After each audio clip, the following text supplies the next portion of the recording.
সাতক্ষীরার ডোমরায় দুই সন্তানের জননীকে গলা কেটে হত্যার অভিযোগ উঠেছে তার স্বামীর বিরুদ্ধে। গৃহবধূর নাম তাসলিমা খাতুন, তার বয়স ৩৫ বছর। শনিবার রাত 11:30টার দিকে সাতক্ষীরা সদর উপজেলার ডোমরার লক্ষ্মীদারি গ্রামে এই ঘটনা ঘটে। ঘটনার পর থেকেই অভিযুক্ত স্বামী সাদ্দাম হোসেন পলাতক রয়েছেন বলে জানিয়েছেন পরিবার ও পুলিশ। নিহতর বড় মেয়ে 12 বছর বয়সী সাদিয়া সুলতানা জানান, তার বাবা সাদ্দাম হোসেন নেশাগ্রস্ত ছিলেন। তার দাবি, নেশা করে প্রায় তার মায়ের সঙ্গে ঝগড়া করতেন তিনি। ঘটনার রাতে সাদিয়া, তার ছোট ভাই নূর হোসেন এবং দাদি পাশের রুমে ঘুমিয়েছিলেন। হঠাৎ মায়ের গোঙানির শব্দ শুনে দাদি তাদের ডেকে তোলেন।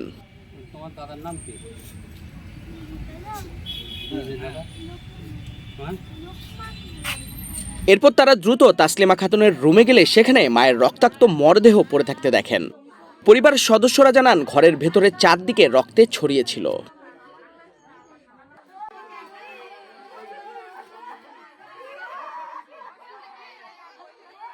পরে প্রতিবেশীরা দ্রুত এগিয়ে এসে তাসলিমা খাতুনকে সাতক্ষীরা সদর হাসপাতালে নিয়ে যান, কিন্তু হাসপাতালে নেওয়ার পর কর্তব্যরত চিকিৎসক তাকে মৃত ঘোষণা করেন।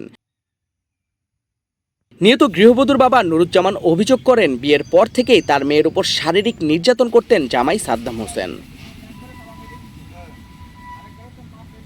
তার দাবি, নেশার টাকা জোগাড় করতে না পারলেই তাসলিমা খাতুনকে নির্যাতন করা হতো। মেয়েকে এভাবে হত্যা করা হবে তা তিনি কখনো ভাবতে পারেননি বলে জানান। তিনি অভিযুক্তের দৃষ্টান্তমূলক শাস্তি দাবি করেছেন। ঘটনার পর এলাকায় শোক ও ক্ষোভ ছড়িয়ে পড়েছে।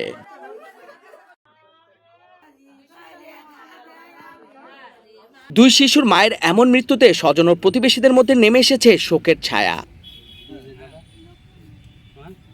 সাতক্ষীরা সদর থানার ভারপ্রাপ্ত কর্মকর্তা মাসুদুর রহমান জানিয়েছেন, পুলিশ নিহতের মরদেহ উদ্ধার করেছে। মরদেহ ময়নাতদন্তের জন্য সাতক্ষীরা সদর হাসপাতাল মর্গে পাঠানো হবে। তিনি আরও জানান, অভিযুক্ত স্বামী সাদ্দাম হোসেনকে গ্রেফতারের চেষ্টা চলছে।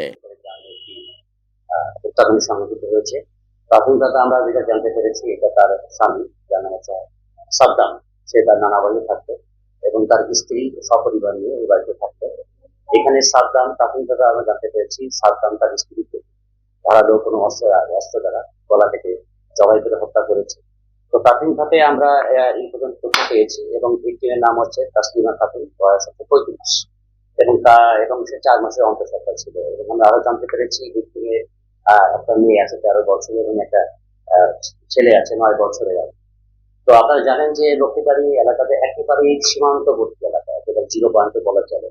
তো ঘটনার পর আমরা যখন ওয়াকিবহাল হয়েছি, তারপরে থেকে আমাদের আসামি অ্যারেস্টের যে প্রক্রিয়াটা আছে চলমান রয়েছে এবং আমরা আমাদের সর্বোত্তম চেষ্টা করছি আসামি উদ্ধার করার জন্য।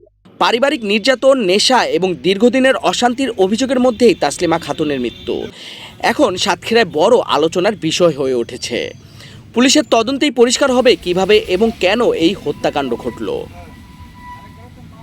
তবে পরিবারের একটাই দাবি, দুই সন্তানের মাকে হত্যার ঘটনায় অভিযুক্তের দ্রুত গ্রেফতার ও দৃষ্টান্তমূলক শাস্তি।